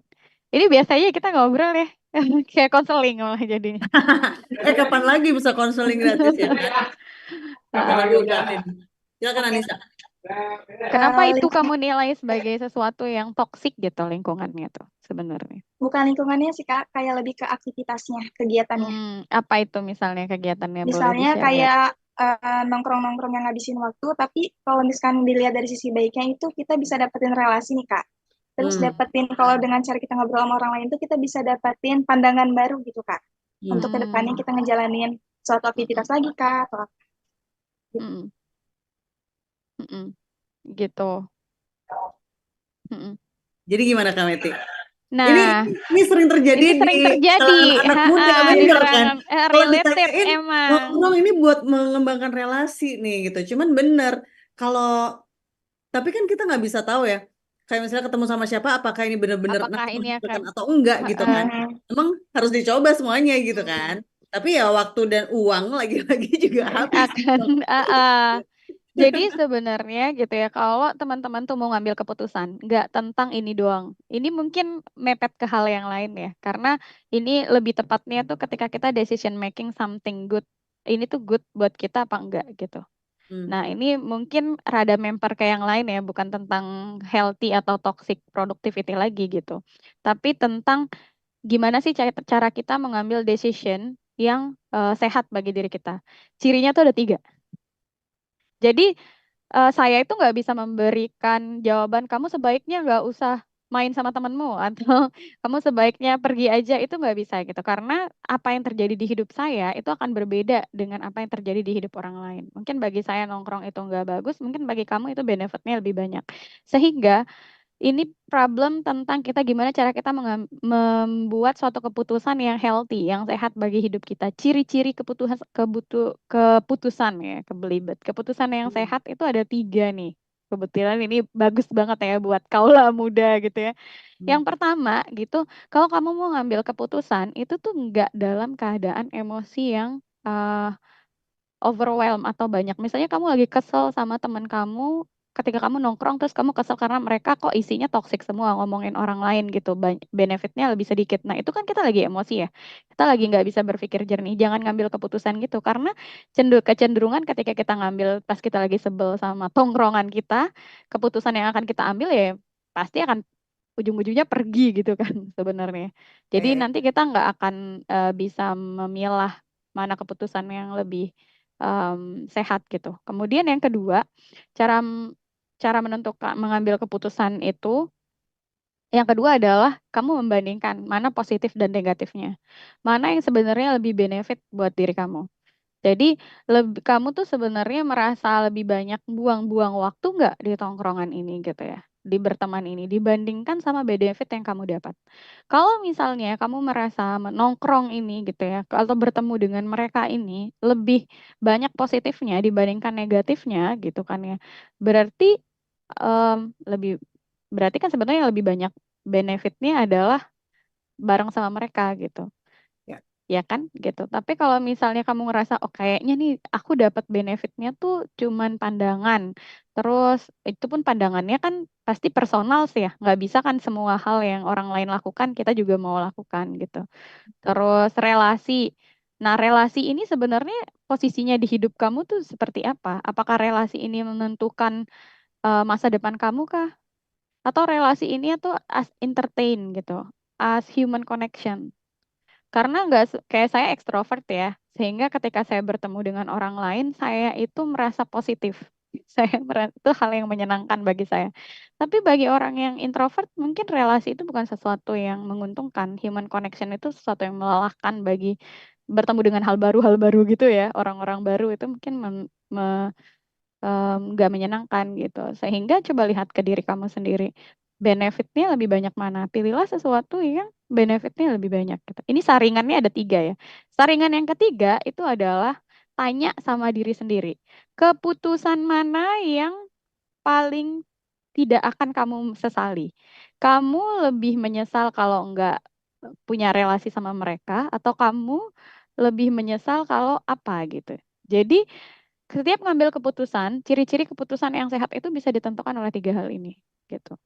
Salah satu hal upaya yang bisa kita lakukan untuk melakukan suatu keputusan ya. Kalau kita melihat ini tuh kayaknya banyakan toksiknya atau kebanyakan sehatnya. Coba pertimbangkan 3 hal tersebut. Biasanya nanti ketika diolah ya, itu akan ketemu. Nggak harus dijawab sekarang sih gitu ya. Tapi tanya aja gitu ya ke diri sendiri. Tadi yang bertanya siapa ya? Lupa namanya. Nah, itu coba tanya ke diri sendiri gitu, terkait 3 hal tersebut gitu. Terutama tentang sebenarnya ini tuh lebih banyak benefitnya atau sebenarnya lebih banyak ruginya gitu. Coba dia dibandingin. Ya, Kalau di psikologi kita sebutnya comparison theory ya. Karena kita tuh biasanya nggak akan puas kalau kita tuh mengkomparasinya kita tuh dalam keadaan rugi. Manusia tuh diciptakan seperti itu ya, mainnya gitu. Kecuali memang dari awal kita niatnya bukan untuk mencari untung rugi. Kalau kita niatnya cuman kayak menghabiskan waktu aja gitu sebenarnya. Menghabiskan waktu aja kan berarti emang mau digunakan buat apa terserah kita kan sebenarnya. Gak harus ada untung ruginya gitu. Kecuali gitu. Apakah Oke. itu menjawab? Sudah terjawab ya, semoga terjawab Anissa. Oh ya Anissa ya, saya lupa. Oke, semoga terjawab ya. Jadi bisa menentukan nanti tuh lebih lebih kemana nih. Ini termasuk toxic productivity atau enggak. Jadi harus nanya sendiri sama diri sendiri. Begitu ya, Mbak Meti ya. Hmm, Oke, sekarang kita akan undang untuk Marcella. Marcella Zalianti bukan nih? Hai. manggung kita. Main film dong. Oh iya iya bener bener bener. Manggung kemana, Mbak? Oke, Eh, Marcella. Biasa nganggung Selamat manggung. sore. Sore Kak, Apa kabar, Halo. Marcella? Alhamdulillah baik. Oke, kamu ada di kegelapan mana ini ngomong-ngomong? Di Indonesia bagian mana ini? kamar Kak, emang lampunya agak kurang. Oh gitu ya, kayak misterius banget gitu, nggak mau dilihat makanya. Oke, oke. Marcella, silakan mau tanya apa sama Mbak Meti nih? Sebelumnya saya ucapin terima kasih kepada Kak Justin Vidi yang telah memberikan saya kesempatan untuk bertanya. Terus juga terima kasih pada Kak Meti yang telah memberikan materinya yang luar biasa banget. Oh iya, terima Eh, kasih. Saya Marcella Saputri. eh, IG nama akun IG saya callme_cella12135. Nah, sebenarnya ini ada beberapa pertanyaan Kak. Boleh ya Kak ya? Boleh, boleh, Boleh boleh. nggak ya? Ada berapa? Yuk, cepat yuk. Izin bertanya. Jadi kan saya ini termasuk seseorang yang sering membandingkan diri saya ya Kak dengan pencapaian orang lain tuh. Selain Hmm. itu, ortu juga biasanya memang lebih suka saya tuh produktif Kak, ikut les segala macem, terus mendapat nilai tinggi. Nah, sehingga tuh sering jadi cemas berlebihan kalau misalnya saya nggak dapat apa yang saya mau Kak. Nah, hingga Hmm. bisa menyebabkan sakit. Oleh karena itu kan terkadang saya memaksakan diri nih untuk lebih banyak produktif dan juga belajar. Tapi malah bikin sakit fisik jadinya, Kak. Nah, kondisi Hmm. begini kan bikin tertekan ya, Kak ya. Nah, Hmm. mulai dari ortu dan juga sifat membandingkan diri saya ke orang lain. Jadi, Hmm. bagaimana cara menurunkan kecemasan atau adakah cara untuk menghentikan pemikiran yang sering membandingkan diri sendiri dengan diri sendiri dengan orang lain, Kak? Jadi, atau Hmm. kayak serta agar apa ya, kita itu nggak toksik terhadap diri sendiri karena pemikiran yang seperti itu dan tuntutan dari ortu begitu, Kak. Ya, pastinya gak Itu nyaman ya. aja. Terus, eh, Mau ya satu-satu dijawab atau gimana? Nanti lupa nih. Satu-satu dijawab aja, Mbak Meti ya. Ya, Gimana? boleh satu-satu dijawab ya. Silakan. Jadi, em, sebenarnya itu yang aku bisa bilang tuh hal yang gak nyaman ya tentunya ya ketika misalnya apa yang aku nggak tahu ya, tapi biasanya ada gitu ya keinginan orang tua yang sama juga dengan keinginan kita gitu. Ya kita juga sebenarnya mau jadi anak yang berprestasi gitu dan kita tahu bahwa sebenarnya menjadi anak yang berprestasi itu kan sebenarnya benefitnya lebih banyak ya daripada misalnya kita nggak punya prestasi gitu kan. Nah, tapi yang jadi masalah adalah ketika kita tuh selalu membandingkan diri kita sama orang lain. Hal yang buruk kalau kamu mau nggak membandingkan diri sama orang lain tuh sadari bahwa membandingkan diri sama orang lain tuh efeknya nggak cuma positif, tapi cuma juga ada negatifnya. Iya kalau misalnya orang lain itu adalah orang yang lebih di bawah kita. Kita jadi merasa kayak, oh ya, I'm okay, I'm fine. Tapi kalau misalnya orang di atas kita, yang terjadi kan kita akan jadi lebih rendah diri gitu ya. Sama apa yang kita, eh apa namanya, oh ini bentar ya, nggak apa-apa ada kendala teknis. Jadi kedengeran kan suara saya? Nah, Beneran. jadi, em, jadi gitu, jadi kita bisa, oh dia udah balik. Jadi sebenarnya kalau misalnya kita itu udah merasa sering membandingkan sama diri sendiri, kita harus ingat bahwa sebenarnya itu bukan sesuatu yang bijaksana untuk dilakukan, itu yang pertama. Kedua, sebenarnya membandingkan diri sendiri sama orang lain itu bisa disiasati dengan cara apa? Kita menyadari bahwa progres itu tidak dibandingkan dengan orang lain justru, tapi dibandingkan dengan diri sendiri. Yang artinya misalnya dulu kamu baru bisa bukan ngerjain ya, kamu ranking 5, besoknya kamu ranking 4, itu sebenarnya udah progres. Jadi kita tuh kalau misalnya manusia melihat dirinya as positive things, kita jadi lebih produktif sebenarnya. Justru ketika kita tuh melihat diri kita tuh, kita punya harga diri yang rendah, terus kita merasa kita tuh jauh lebih buruk daripada orang lain, itu akan membuat kita justru nggak produktif. Atau enggak kita tuh terlalu ngoyo gitu loh. Boleh sih ngoyo, asalkan tahu kalau sebenarnya tujuan kamu tuh apa dan itu emang benar-benar tujuan kamu gitu, bukan tujuan orang lain. Kalau misalnya kamu merasa berat, aku tuh menyarankan untuk dirimu tuh udah mulai terbuka sama orang tua, nggak apa-apa loh. Bukan berarti kita tuh kayak pasti dirimu tahu ya, Marcella ya, bahwa sebenarnya menjadi anak yang berprestasi itu sebenarnya nggak buruk gitu. Cuman kita bisa kok ngomong ke orang tua tentang, "Ma, Pa," gitu ya. Aku juga mau jadi orang yang berprestasi, tapi memang dengan cara dibandingkan itu justru membuat aku jadi merasa tertekan. Aku tuh mau juga gitu sebenarnya. Dan sebenarnya ada cara lain loh untuk mama sama papa memotivasi aku karena biasanya suka salah kaprah ya. Kalau Hmm. misalnya orang tua tuh niatnya ngomong gitu ke anak, maunya memotivasi, tapi sebenarnya jadinya jatuhnya mengkritik. Nah, membandingkan itu sebenarnya bagian dari kritik yang destruktif. Mhm. Sehingga sebenarnya nggak disarankan. Mungkin orang tua kita nggak sadar ya, karena perbedaan generasi kali ya, gitu ya. Nah, sehingga yang bisa kita lakukan adalah mengkomunikasikan itu. Nggak apa-apa kok, mulai untuk terbiasa dengan cara baik-baik mengkomunikasikan hal tersebut, gitu. Oke. Gitu sih. Marcella, untuk pertanyaan pertama sudah terjawab. Masih ada lagi pertanyaan yang lain? Sudah ya? Atau masih ada lagi? Tadi katanya masih ada lagi. Udah ya, satu-satu aja ya. Marcella, Oke. semoga Marcella bisa mengkomunikasikan Heeh. kepada orang tuanya juga gitu ya. Karena memang kan kalau Mm-mm. berbeda generasi itu kan edukasinya belum nyampe ke situ juga Mm-mm. ya, Mbak Meti ya. Betul. Baiklah, tadi udah ada Anissa, ada Marcella. Sekarang kita undang nih laki-laki nih ya di tengah-tengah para wanita. Ada Yusuf. Kita undang Yusuf yuk. Mana nih Yusuf? Mana Yusuf nih? Ucup. Ini panggilannya pasti Ucup sih. Ya nggak sih? Kok ya sama ya? Temanku Yusuf juga panggilannya Ucup ya. Oh Ini iya. beneran Ucup juga nggak nih? Ya, Yusufnya nggak bisa on cam nih. Yusuf mana nggak ada ya? Nggak ada ya? Oke. Oke. Ini dari Ira Gustina underscore 29. Aku bacain aja ya. Mm-mm. Jadi, Ira Agustina 29 ini, Mbak Meti, dia Mm. bertanya apakah obsessive compulsive disorder Obsesif. atau Mm-mm. OCD itu merupakan toxic productivity, walaupun hal tersebut mengarah ke hal positif. Contohnya nih ya, ketika dia harus beres-beres, itu harus berulang-ulang sampai dia tuh ngerasa puas gitu. Gimana? Oke.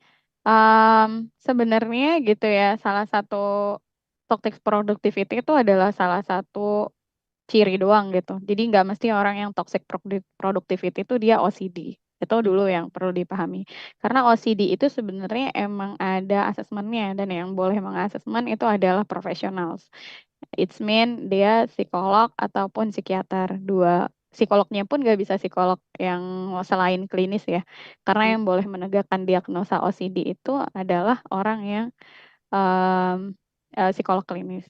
Ya. Nah, kalau misalnya OCD itu ada beberapa jenisnya. Jadi nggak mesti orang-orang yang sering bersih-bersih itu selalu OCD. Ada juga yang tipikalnya hoarding. Hoarding itu kayak menimbun gitu, nimbun sampah, nimbun kertas plastik, nimbun apa aja gitu, nimbun bungkus makanan gitu. Jadi emang OCD itu jenisnya banyak gitu. Kalau misalnya suka bersih-bersih gitu ya, itu kan tadi suka bersih-bersih ya.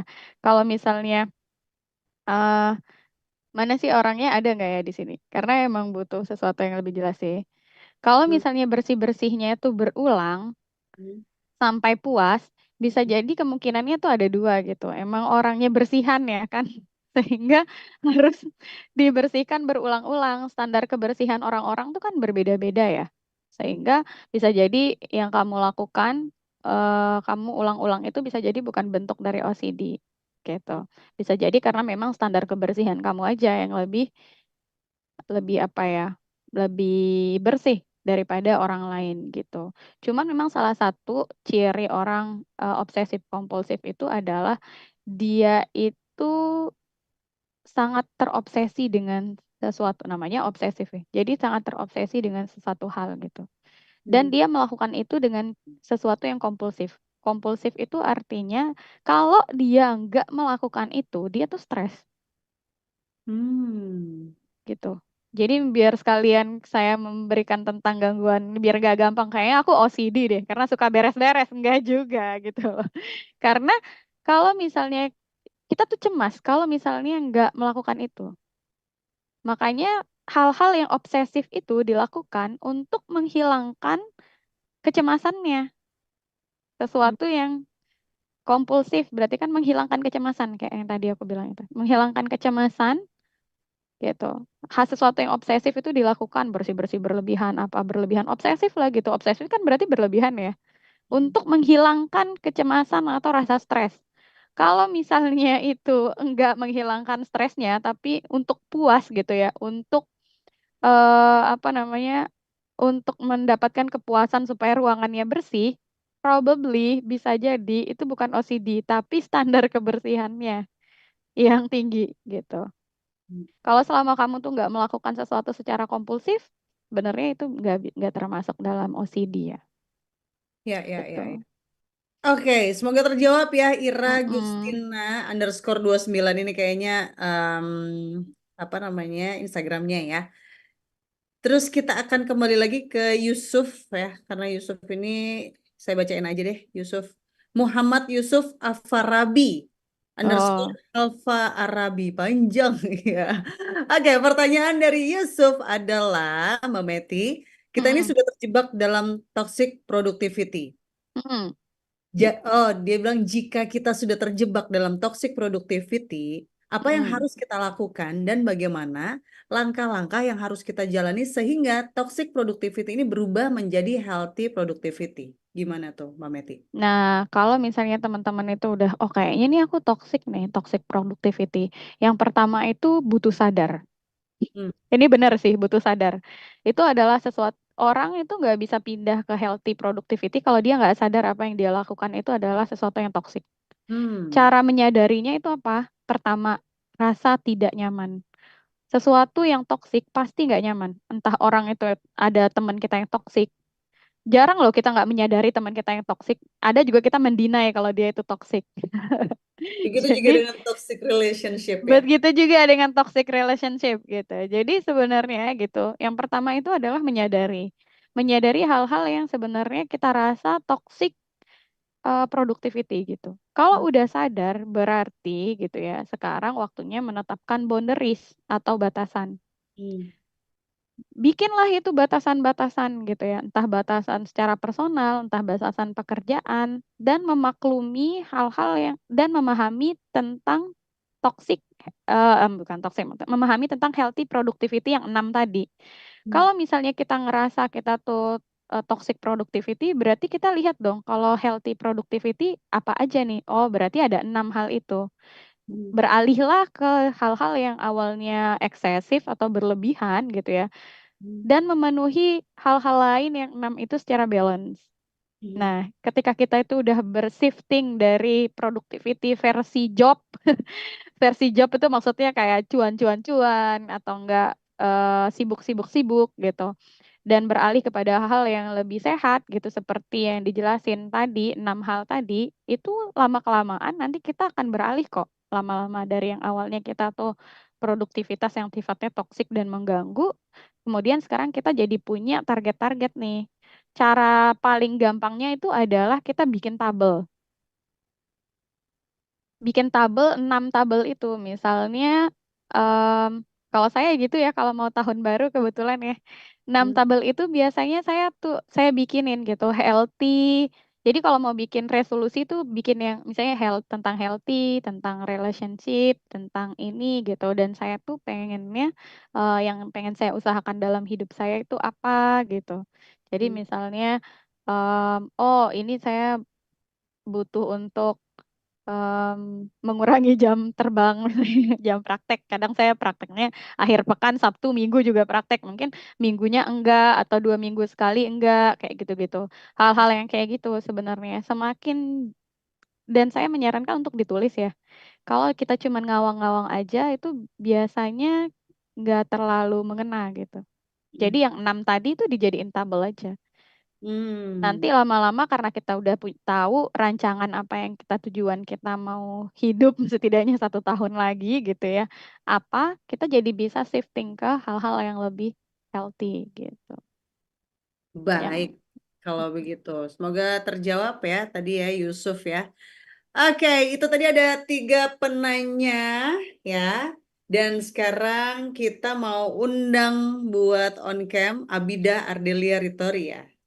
Hai, dia udah on cam dari tadi sih.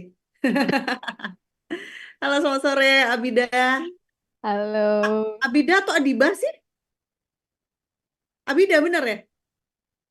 Oke, suaranya nggak keluar lagi nih. Di unmute kali ya. Coba di unmute dulu.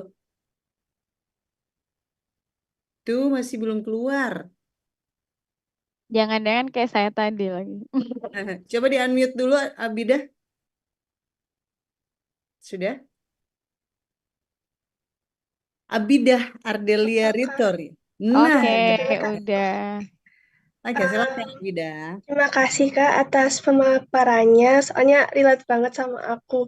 Soalnya aku tuh sebenarnya dalam sehari tuh pengen ngerjain tugas yang banyak. Tapi kayak suka ngerasa stres sendiri, terus akhirnya sakit, terus jadi gak bisa ngapa-ngapain kan Kak. Nah kalau Hmm. yang sudah aku punya 2 pertanyaan, tapi yang pertama tuh udah dijawab sama Kakak yang cara-caranya untuk mengatasi toxic productivity tadi. Terus yang kedua tuh bagaimana cara mengatur energi Kak, biar kita lebih enjoy setiap momen di hidup ini meski kita banyak tugas gitu. Soalnya Hmm. saya tuh juga pengen ngerjain semua gitu, tapi bingung mau yang mana dulu. Terus ya Hmm. udah stres gitu Kak akhirnya. Itu Akhirnya aja sih. nggak dikerjain semuanya. Nah, iya kadang juga gitu Kak. Lucu ya. Iya, Ah, iya, iya, iya, iya. Itu aja, bener-bener. Abida. Itu aja sih Kak. Makasih ya Siap. Kak. Terima kasih, Abida. Sama-sama. Iya, Oke, ini hal yang sering terjadi ya. Dulu kalau saya ingat saya waktu remaja gitu juga ya. iya, iya, iya. Remaja. Iya, Jadi semuanya pengen dikerjain, tapi karena semuanya bingung yang mana, akhirnya kayak, heeh. nggak jadi. Nggak jadi karena sebenarnya yang berisik atau sibuk tuh pikiran kita kan. Kan, Badan betul. kita tuh nggak ngerjain apa-apa gitu loh Mm, sebenarnya. Nah, jadi sebenarnya yang mau aku bilang sama adik-adik dan teman-teman sekalian adalah berpikir itu butuh energi. Pertama, berpikir itu butuh energi. mm. Energi yang kita lakukan untuk overthinking dan multitasking itu sama dengan ketika kita berlari. Jadi, berhati-hatilah dengan sisi overthinking atau hal-hal yang bikin kita overwhelming. Karena sebenarnya itu menghabiskan menghabiskan energi kita. Yang keluarnya lewat mana? Energi psikologis kita gitu. Nah, kalau misalnya kita tuh banyak hal yang mau dikerjain, aku suka bilang, ibaratkan pikiran itu seperti hal makhluk gaib ya. Kenapa aku bilang makhluk gaib? Ada, nyata adanya, tapi tidak terlihat. Oleh karena itu, kita butuh sesuatu agar kita tuh benar-benar tahu apa yang kita pikirin. Caranya apa? Kita mencatat apa yang mau kita kayak bikin to-do list gitu loh. Ya. Kalau misalnya kita kesusahan untuk tahu mana yang duluan, ditulis dulu aja semuanya. Kalau misalnya kita mampu untuk membedakan mana yang prioritas, prioritas tuh mana yang paling penting. Nah, misalnya nih eh apa ya? Misalnya kalau di Kameti tuh misalnya bikin bikin laporan dengan masak gitu ya. Mana yang paling penting? Oh, kayaknya nih paling penting bikin laporan gitu. Masak masih bisa GoFood misalnya kayak gitu. Nah, jadi yang didahulukan itu adalah yang prioritas. Mana yang penting dulu. Misalnya kamu ada tugas, mana yang lebih penting dari tugas-tugas kamu? Beres-beres kamar atau PR yang buat besok? Misalnya gitu. Atau ada kan sebenarnya tugas yang deadline-nya seminggu lagi dengan tugas yang deadline-nya 2 hari lagi. Gitu kan sebenarnya kita bisa tahu mana prioritas kita ya, mana yang lebih penting untuk kita kerjakan. Jadi dipilah mana yang prioritas. Setelah itu gitu ya, dari yang prioritas itu kita saring lagi, mana yang urgent. Urgent tuh artinya butuh dikerjakan segera. Itulah yang kamu kerjakan duluan. Jadi awalnya kita punya satu list banyak gitu. Mungkin ada, nggak tahu, kamu pekerjaannya sehari ada berapa? Mungkin 15-30 gitu ya. Misalnya 15-30 gitu. Terus dari 15-30 itu pindahin dia ke sisinya yang prioritas yang butuh dikerjain apa. Misalnya mengembangkan hobi kan tidak lebih penting ya daripada mengerjakan tanggung jawab yang sebenarnya tanggung jawab utama kita. Misalnya kayak gitu. Hobi masih bisa kita tunda lain waktu misalnya. Jadi kita nggak salah fokus gitu. Ada satu kata yang lucu banget istilahnya. Namanya itu adalah, em, aku kok tiba-tiba lupa ya. Tapi istilahnya adalah kita tuh produktif gitu ya. Eh, kita tuh produktif tapi kita itu tidak seharusnya mengerjakan sesuatu hal tersebut. Jadi misalnya kita tuh produktif, kita tuh olahraga, padahal sebenarnya kita tuh butuh mengerjakan tugas yang deadline-nya 2 jam lagi gitu. Jadi kita sibuk, kita produktif, tapi nggak tepat sasaran gitu. Jadi kalau misalnya mau mengerjakan sesuatu, terlalu banyak yang mau kamu kerjakan, yang pertama di list dulu, setelah itu cari mana yang prioritas, setelah cari yang prioritas kamu saring lagi mana yang urgent. Nah, kan tinggal 3 biasanya, yaitu kerjain dulu yang 3 itu gitu. Dari yang 3 itu mana dulu? Ada beberapa cara untuk supaya kita nggak kehabisan energi. Dengan cara apa? Meletakkan sesuatu yang berat di tengah. Artinya misalnya nih antara nyuci piring, nyetrika, sama bikin laporan misalnya atau bikin PR. Mana yang lebih dulu? Lakukan sesuatu tuh kayak gunung gitu. Yang berat itu taruh di tengah. Jadi mulailah aktivitas dari yang ringan-ringan dulu. Jadi kayak ada pemanasannya gitu. Karena kalau kita langsung ngerjain yang berat, itu tuh susah banget untuk termotivasi menyelesaikannya. Akhirnya kita stuck. Sering kan merasakan hal tersebut. Jadi biasanya kalau saya bangun pagi, saya mengerjakan hal-hal yang remeh yang nggak butuh berpikir dengan kompleks. Jadi hal-hal yang rutinitas saja gitu. Misalnya beres-beres, apa yang ringan-ringan. Terus setelah itu baru saya mengerjakan sesuatu yang berat gitu. Kalau di teori kognitif kayak gitu ya, gitu. Itu usaha yang bisa kita lakukan. Jadi supaya nggak kehabisan energi itu dibuat seperti lonceng. Jadi ada pemanasannya, yang berat taruh di tengah, terus habis itu baru kerjain yang ringan lagi, ditutup dengan yang ringan. Sehingga kita nggak merasa kecapean banget dalam mengerjakan satu aktivitas. Gitu. Oke, begitu ya. Bidah, sudah bisa diterima? Udah gak bingung lagi ya? Semoga sudah tidak bingung lagi. Berarti kalau misalnya kerjaannya lagi banyak gitu ya, emang harus dipilih dulu dari yang ringan dulu ya, Mbak Meti ya. Mm-mm. Ringan dulu, naik ke atas, ditutup Turun lagi. gitu Mm-mm. ya. Oke, oke. Baiklah, sudah ada 5 penanya yang sudah kita pilih barusan dan seperti yang sudah saya janjikan tadi, 5 penanya tadi akan mendapatkan hadiah keren dari Bon Cabe yaitu adalah Imani. Tadi ada, sebentar, siapa tadi? Ada Siti Anissa, ada Hafarabi, ada Ira Gustina, ada Kolmisela, Marcella ya. Dan satu lagi yang terakhir tadi ada Abida. Siap deh kalau begitu. Ini keren banget nih materi hari ini ya. Jadi tadi kita udah tahu perbedaan antara healthy productivity dan juga toxic productivity itu seperti apa aja. Terus tadi pertanyaan-pertanyaannya juga bagus-bagus banget. Ternyata banyak yang merasa bingung gitu kalau udah ada di toxic productivity itu seperti apa penyelesaiannya gitu. Semoga terjawab ya. Dan nanti jangan lupa nih Bon Cabe Lovers, ini kalau ngomongin tentang ini kan hubungannya juga dengan bagaimana kita menjaga kesehatan mental gitu kan. Jangan lupa dong untuk makan snack juga, Bon Cabe nih, ya kan. Karena mental gue Bon Cabe banget nih, Bon Cabe lovers, ya nggak? Nanti di akhir acara, Minbon nanti akan memberikan G-Form ya, ini terkait dengan penilaian acara ini supaya Bon Cabe dan juga Biro Psikologi Dinamis bisa memberikan event-event yang lebih seru lagi. Jadi Bon Cabe Lovers jangan lupa untuk mengisi biar kita bisa improve dan juga ngadain event-event yang kalian suka juga. Jangan lupa pokoknya sediain Bon Cabe juga di rumah kalian ya, karena Bon Cabe ini adalah produk asli dari Indonesia ya, yang pastinya memberikan sensasi pedasnya tuh beneran. Coba deh. Masa ada yang belum pernah nyobain bon cabe? Wah, salah sih. Karena Coba yang kulit pangsit, Mbak udah coba belum? oke, Kulit kulit pangsit pangsit. enak. Enak, enak. Suka, Yang suka. itu enak, tapi emang aku gak terlalu bisa pedas sih. Jadi makannya dikit-dikit taruhin ke nasi, jadi kerupuk. Nah, itu enak banget. Ini taruh di nasi, terus udah gitu untuk sambal tabur yang level 50 taruh di nasi juga. Kalau misalnya nggak terlalu suka pedas, yang ini dong, ya kan? Yang warna biru, Yang bon abon cabe, ya, abon. bon siti. Betul, Tahu level ya, 2. Mbak Suka Meti juga ya? ketahuan dong. Kalau saya tim level 2 aja udah cukup. Kalau Yang yang abon sama, berarti kita nggak terlalu suka pedas ya. iya, iya, iya, iya. Tapi kalau suka yang dahsyat, pilihlah yang level max N ya, level 50.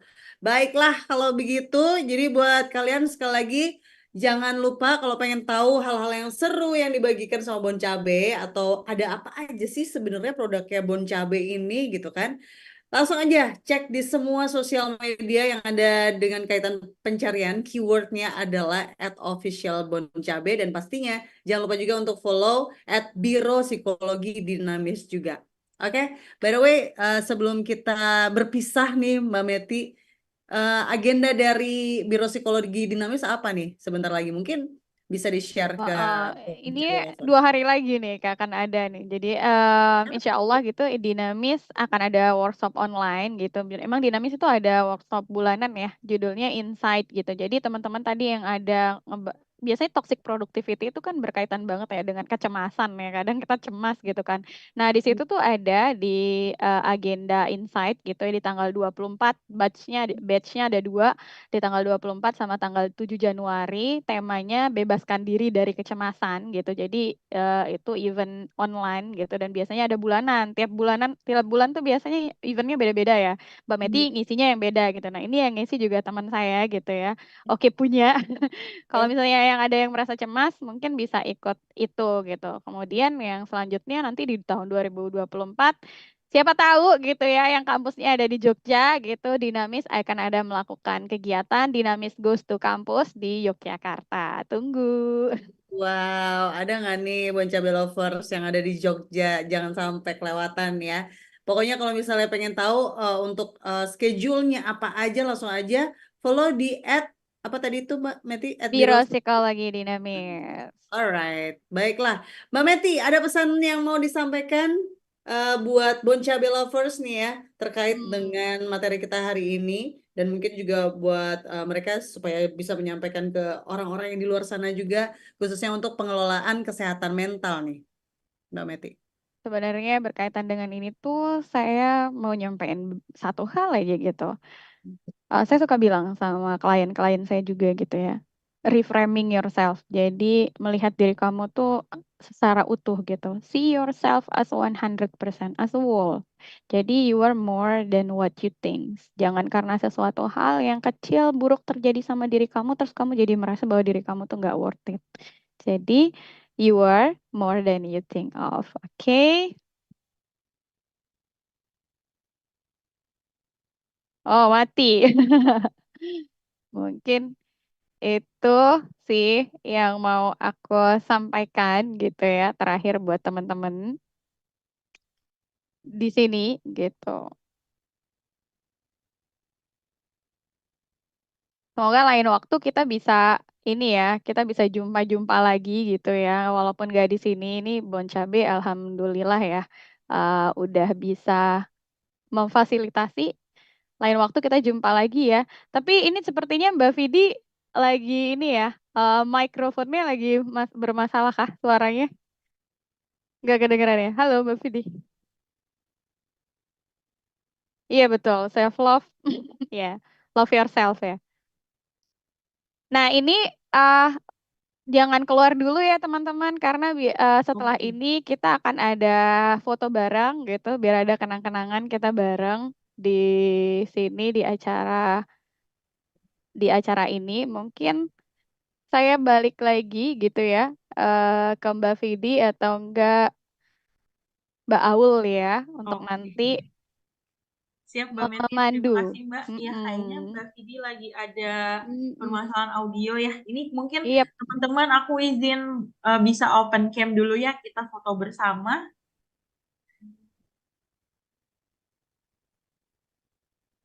Oke, sudah open cam teman-teman?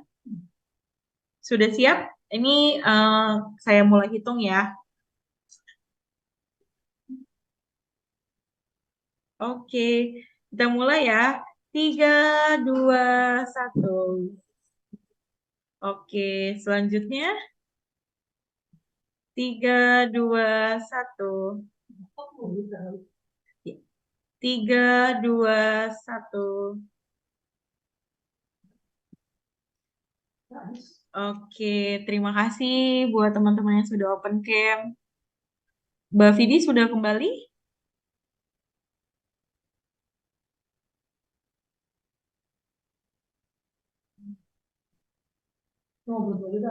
Oke. Mbak Meti, terima kasih ya mungkin atas Iya. atas waktunya. Terima kasih sudah membagikan ilmunya hari ini ya Mbak Meti ya. Jadi mungkin teman-teman yang merasa tadi kayaknya aku lihat di kolom chat juga masih banyak yang nanya ya, kok Q&A-nya sedikit? Waktu kita terbatas ya teman-teman. Jadi kalau misalkan nanti masih ada yang mau ditanyakan, mungkin bisa langsung cek Instagramnya Biro Psikologi Dinamis. Nanti di sana boleh tanya-tanya ke tim Biro, kira-kira kalau misalkan next mau melakukan konsultasi atau mau ikut event-event yang mereka adakan, juga nanti bisa diinformasikan di sana. Gitu ya Mbak Meti ya. Iya, jangan lupa kalau misalnya teman-teman ada insight dari dari acara ini, boleh di-share juga di Instastory dan tag ini ya, Boncabe sama @Biro Psikologi Dinamis gitu. Kasih. Oke, makasih ya Mbak Meti ya. Mungkin ini Mbak Justin masih belum terhubung gitu ya. Masih belum bisa nyala mic-nya. Jadi mungkin untuk teman-teman, untuk pengumuman pemenangnya nanti akan diinfokan langsung di IG story-nya Boncabe. Jadi mungkin langsung bisa cek di hari ini gitu ya, atau nanti pengumuman pemenang akan langsung diinfokan. Terima kasih untuk Boncabe lovers yang sudah menonton hari ini. Jangan lupa selalu gitu ya sedia Boncabe, karena kami berharap gitu ya Boncabe itu bisa jadi temannya Boncabe lovers dimanapun kalian berada. Oke, selamat sore semuanya. Boncabe. Mbak Justin. Terima kasih Kak. Bye bye. See you next time. Boncabe. Saat itu nasi gue manis, asam, pahit, asin. Tetap gue bikin enak. Gue Boncabe, karena pressure kanan kiri, gue selalu punya cara buat menikmati. Gue Boncabe, hidup bukan asal menyangin, tapi mesti nyenengin, bikin apapun pandangannya, jiwa tetap membara. Gue Boncabe. Kalau lo? Gue Boncabe. Saat itu nasi gue manis, asam, pahit, asin. Tetap gue bikin enak. Gue Boncabe, karena pressure kanan kiri, gue selalu punya cara buat menikmati. Gue Boncabe, hidup bukan asal menyangin, tapi mesti nyenengin, bikin apapun pandangannya, jiwa tetap membara. Gue Boncabe. Kalau lo? Gue Boncabe. Saat itu nasi gue manis, asam, pahit, asin. Tetap gue bikin enak. Gue Boncabe, karena pressure kanan kiri, gue selalu punya cara buat menikmati. Gue Boncabe, hidup bukan asal menyangin, tapi mesti nyenengin, bikin apapun pandangannya, jiwa tetap membara. Gue Boncabe. Kalau lo?